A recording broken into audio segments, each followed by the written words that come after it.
Olá amigos, sejam bem-vindos a mais um vídeo do meu canal. Eu sou o Lucas Knaip e vamos falar sobre Independente Del Valle e Flamengo que fizeram o jogo de ida da Recopa Sul-Americana. Não entendo por que a Recopa Sul-Americana tem ida e volta, né? Sendo que é o jogo entre o vencedor da Libertadores e da Sul-Americana e as duas finais são jogos únicos, né? Eu sempre gostei dessa ideia da Supercopa, da Recopa, né? Como um jogo único, né? Um único jogo entre os dois campeões, tende a ser uma dinâmica interessante, mas não é essa decisão aí que a Conmebol toma, é ida e volta. E a gente teve a ida lá no Equador, né, no lugar do Independente Del Valle, se não me engano, acho que é na capital Quito, né, tem a questão da altitude, mas mesmo a altitude, né, apesar do 1-0 não ser um placar irreversível, cara, que jogo horroroso do Flamengo, né?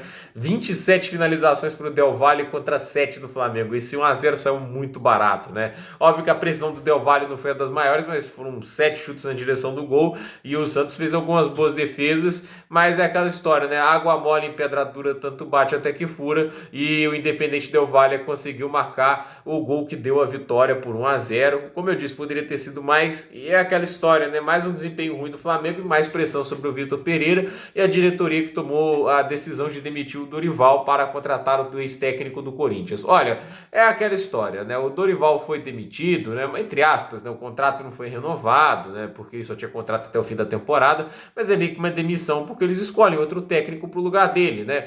E assim, nem tentaram renovar o contrato dele, isso após um trabalho que conseguiu o título da Libertadores e da Copa do Brasil. E aí eu fico pensando, né? O cara consegue 2 títulos e assim, 2 títulos grandes, né? Históricos. O Flamengo agora tem 3 títulos da Libertadores, tem mais o título da Copa do Brasil. É importante para a sala de troféus e para a grandeza do clube. E a questão, ele é julgado por isso? Não, ele é julgado pelas últimas rodadas do Brasileirão, que o time estava jogando com elencos mistos, né? E acabou perdendo a maioria dos jogos, terminando na 5ª posição. A minha pergunta é, eles já tinham perdido o título pro Palmeiras, né? Isso muito por causa do Paulo Souza, que é um erro da diretoria. Você vai culpar o cara por não ser campeão brasileiro? Ele herdou um time bem atrás do Palmeiras, óbvio que a vantagem deu uma pequena aumentada, mas no final das contas você ainda sai com 2 títulos e como o campeonato já não valia mais nada, já tinha vaga garantida da Libertadores, não dá para julgar o cara pelo que foi o final de Brasileirão. E no final das contas foi isso que a diretoria fez, e é aquela coisa, né? O Marco Braz, né? E o Rodolfo Landim tem uma tara após Jorge Jesus por técnicos estrangeiros e de tentar voltar àquele nível de futebol espetacular que o ex-técnico do Benfica conseguiu trazer para cá.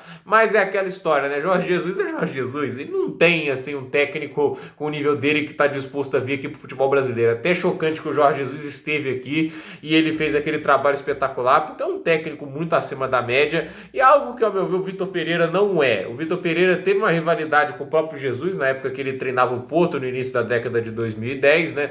E assim, né, a gente teve ali alguns títulos do Porto, que tinha aquele ataque maravilhoso, né? Rames Rodrigues, Falcão Garcia, teve o Hulk, né? Quando o Falcão Garcia saiu substituído pelo Jackson Martinez, que também é um ótimo atacante colombiano. Então assim, a gente teve ataques maravilhosos no Porto, que o Vitor Pereira soube aproveitar e foi campeão. Mas depois que esse ataque foi desmontado, o Jorge Jesus voltou a dominar sem muitos problemas, ele começou a rodar a Europa em clubes menores, em clubes de mais baixo escalão, e no final das contas, uma carreira extremamente irregular. A carreira do Jorge Jesus, por mais que as pessoas critiquem ele pós-Flamengo, que o trabalho dele no retorno do Benfica não foi bom, que eu acho muito exagero, né? Mas a porcentagem de aproveitamento do Jorge Jesus é alta, né? Quase sempre marcando mais de 2 pontos por jogo nos seus trabalhos, né? A média, evidentemente, você não marca 2 pontos, né? Numa partida só, mas é aquela história, né? O currículo do Jorge Jesus é muito mais estável. O Vitor Pereira vinha embaixo. O trabalho dele no Fenerbahçe, o último dele antes de ir pro Corinthians, já foi bem ruim. E no Corinthians ele fez um trabalho ok, ele melhorou um pouco o que era o trabalho do Silvinho,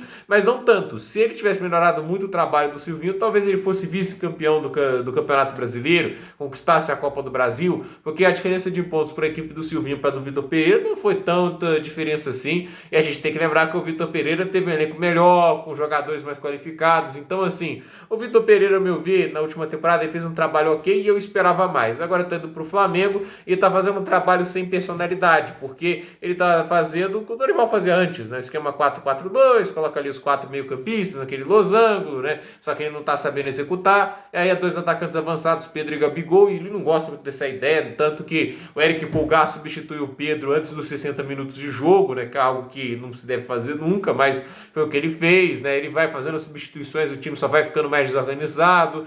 Então, assim, ele não trabalha com essa dinâmica de 4-4-2, e quando o técnico não tem coragem para colocar o time na identidade dele, já que ele foi contratado para fazer o time na identidade dele, não, assim, você extrai mais resultados do que ficar tentando repetir a fórmula que o técnico anterior fez. Então, assim, quando você vê essa situação toda, né, o Flamengo cometeu um erro que é até difícil de descrever, porque, sinceramente, talvez até tenha tempo para melhorar e tudo isso, mas esse início de trabalho é péssimo e indefensável. Com o elenco que o Flamengo tem, né, e do jeito que o time estava jogando, né, não era para estar jogando tão mal assim, e agora pode perder mais um título, né? Vamos ser sinceros, o Flamengo tá numa situação ali que fica cada vez com mais pressão. O Independente Del Valle é um time organizado, é um time bem treinado, e por mais que tenha muito menos talento, o coletivo no final acaba ganhando das ações individuais na maioria das vezes, né? Por mais que você tenha craques, jogadores que podem mudar a partida em uma rodada, quando o coletivo é fraco, você tende a reduzir o impacto que esses caras têm dentro de campo. E no outro lado, um coletivo forte potencializa as individualidades. Então, assim,